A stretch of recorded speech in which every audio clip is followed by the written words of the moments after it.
Je forme des podcasteurs depuis 2 ans. Voici les 5 erreurs qui vous bloquent. Alors, vous avez peut-être déjà l'idée, vous avez peut-être le sujet, le nom, l'ambition, mais vous ne vous êtes toujours pas lancé. Ou pire, vous avez commencé, vous avez publié 2 ou 3 épisodes et puis plus rien.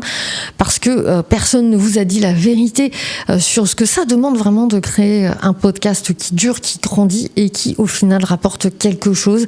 Moi, ça fait 2 ans que je forme des gens à faire ça, des débutants complets, des professionnels qui veulent changer de vie.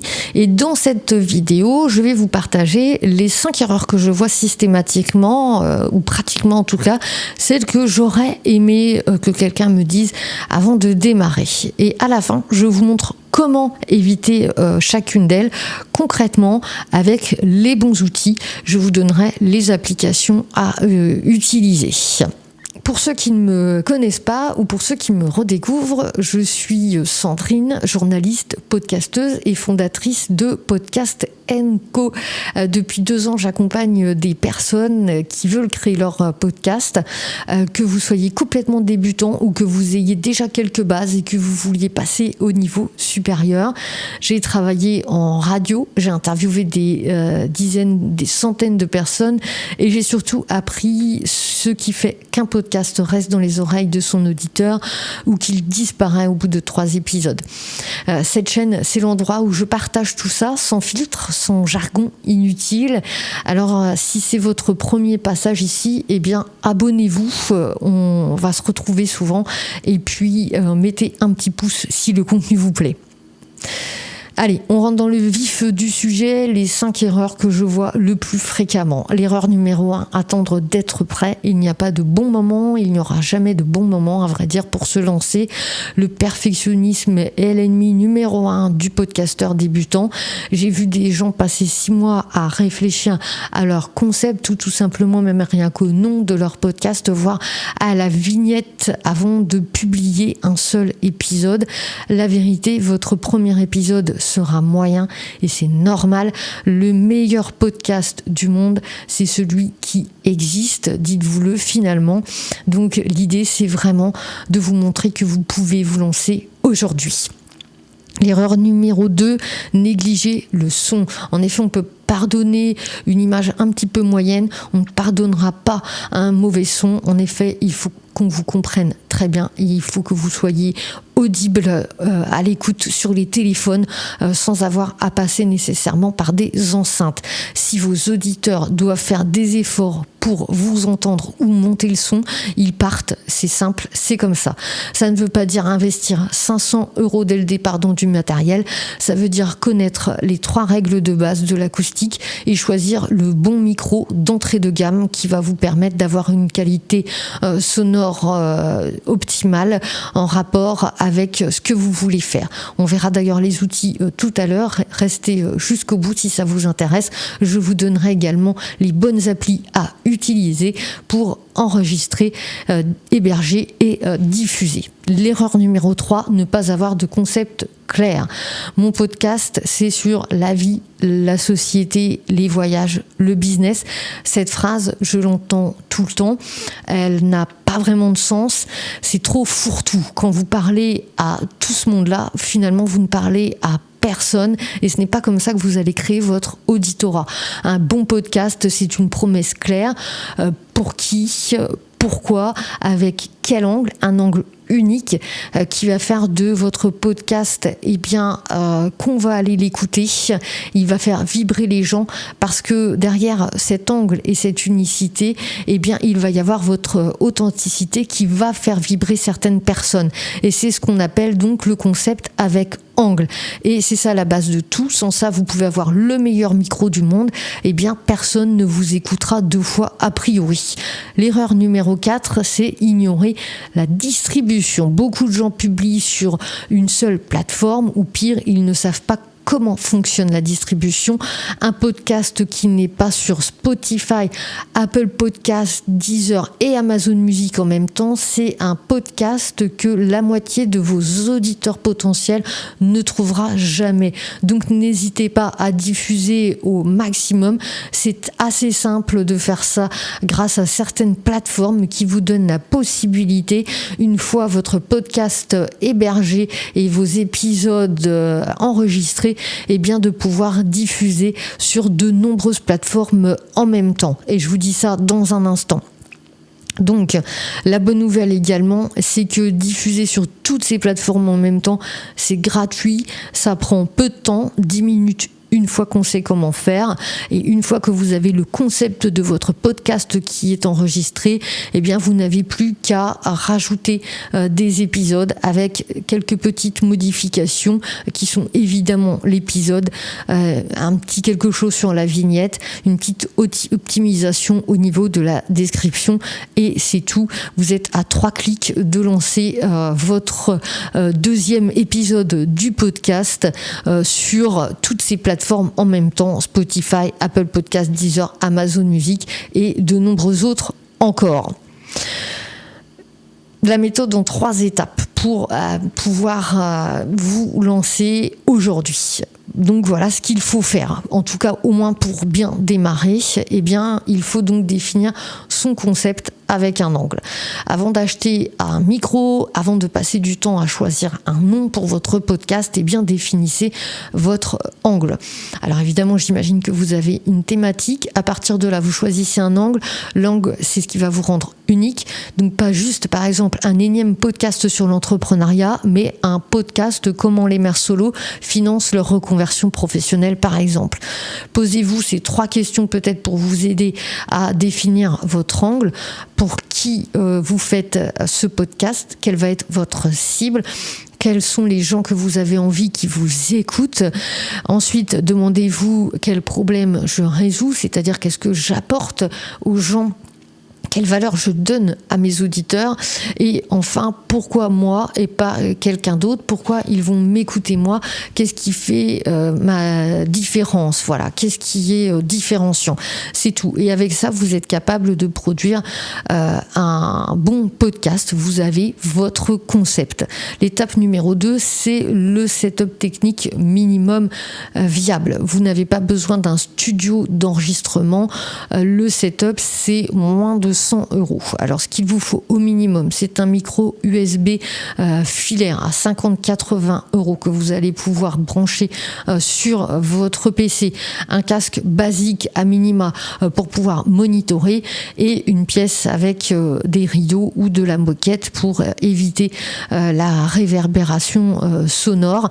Voilà, c'est tout. Avec ça, vous êtes capable de produire un son très propre, quasiment professionnel. Ensuite, eh bien, l'étape numéro 3, et ce sera la dernière, il va vous falloir créer votre workflow de production. Un workflow, c'est votre recette de cuisine, c'est-à-dire au programme, eh bien, l'enregistrement, le montage, l'habillage sonore, la vignette, la description pour optimiser sur les hébergeurs, la publication, la promotion, c'est-à-dire que cette recette de cuisine, vous la faites une fois et ensuite vous la reproduisez à chaque épisode. C'est un petit peu ce que je vous disais tout à l'heure. Il faut à tout le moins un minima définir le concept, l'habillage sonore qui va être récurrent, la vignette où vous allez peut-être changer juste le numéro de l'épisode avec une couleur différente. Voilà, ça peut être simplement ça. Il va falloir également avoir une description du concept général. Ensuite, vous aurez 2 lignes simplement à changer pour dire quel est vraiment le sujet de cet épisode en particulier. Et puis au niveau de la publication et de la promotion, là aussi tout sera préalablement réglé dans l'hébergeur de votre choix. Donc quand ce processus est clair, eh bien vous passez de je ne sais pas par où commencer à je me lance, je publie un épisode dans 3 heures. Voilà. Et maintenant je vous propose de finir cette vidéo avec les outils, les vrais outils que j'utilise Vous pouvez donc à partir de là travailler, même je vais vous dire 100% gratuitement, je vais vous donner que des outils gratuits. Vous pouvez donc enregistrer à distance, par exemple si vous faites un podcast d'interview en vidéo avec l'application Riverside FM. Alors là par contre ça c'est du payant. Il y a aussi Zencastr que vous pouvez utiliser. Voilà, je vous mettrai évidemment tout ça dans la description de la vidéo. Donc ça c'est gratuit. Le niveau de difficulté c'est plutôt facile, même pour les gens qui ne sont pas techniques. Au niveau du montage audio, vous pouvez tout simplement utiliser l'application Audacity qui est gratuite, que j'utilise moi-même quotidiennement, qui permet de faire des montages multipistes avec l'habillage sonore que vous allez avoir choisi. Vous pouvez également utiliser Descript.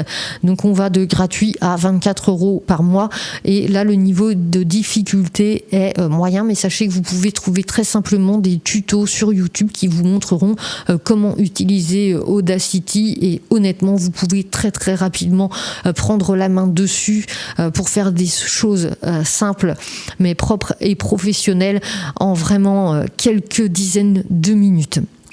Au niveau de la vignette du podcast, ce qui va vraiment donner l'identité visuelle de votre podcast, vous pouvez utiliser Canva, que tout le monde connaît, qui est entièrement gratuit.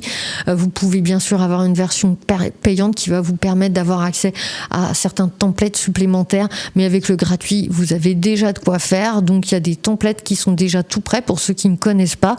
Donc ça vous aide vraiment pour créer votre vignette, ça vous donne des idées, vous n'avez qu'à changer et optimiser 2-3 petites choses, et l'utilisation est très intuitive et très facile. Au niveau de la distribution, eh bien vous pouvez utiliser Ocha par exemple, qui est entièrement gratuit, Spotify for Podcaster, voilà, je sais qu'il y en a d'autres, en tout cas ceux-là sont déjà bien, donc vous allez tout à la fois pouvoir héberger votre podcast et ses différents épisodes, et en même temps donc générer la distribution vers toutes les grandes plateformes dont on a parlé, Apple Music, Amazon Music, Deezer et Spotify, à partir de ces plateforme de cet hébergeur. Vous allez pouvoir donc initier la distribution.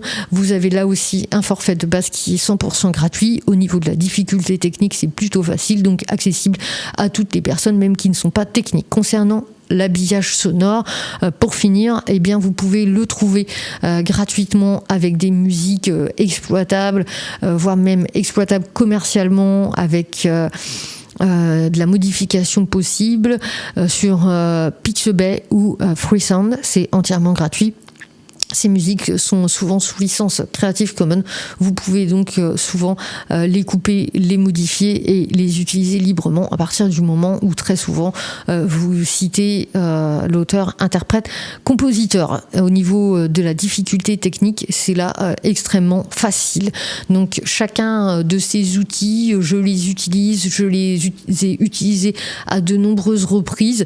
Ils sont gratuits, je les enseigne, et donc je vous mets le plus d'infos possible dans la description de cette vidéo YouTube. N'hésitez pas encore, si ça vous a plu, à vous abonner, à partager, à liker. Voilà, donc maintenant vous connaissez les 5 erreurs à éviter, la méthode en 3 étapes qui va vous permettre vraiment de vous lancer avec les outils gratuits qui vont vous permettre là aussi de pouvoir démarrer dès aujourd'hui. Est-ce que ça suffit pour lancer votre podcast? Honnêtement, maintenant, ça ne dépend plus que de vous. Si vous êtes du genre à apprendre en faisant, en cherchant, en tâtonnant, eh bien, je pense que vous avez largement de quoi commencer tout seul. Je vous dirais, lancez-vous.